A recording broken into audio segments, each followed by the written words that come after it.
আমি বাঙালি রান্নাবান্না থেকে বলছি। আজকের মাছের মাথা দিয়ে উচ্ছে আলু লার খোসা দিয়ে চচ্চড়ি করব, আপনারা দেখবেন। এখন কড়াই দিয়ে দেবো তেল, দিয়ে দেবো 5 ফোড়ন, এবার দিয়ে দেবো সবজি।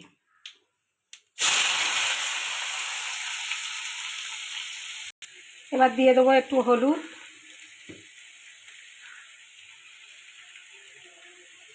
দিয়ে দেবো লঙ্কার গুঁড়ো,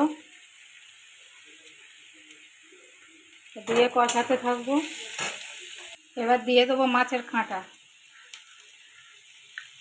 মাছের কাঁটাটা আগে থেকে একটু ভেজে নুন হলুদ দিয়ে ভেজে রেখেছিলাম। এবার দিয়ে দেবো জিরের গুঁড়ো,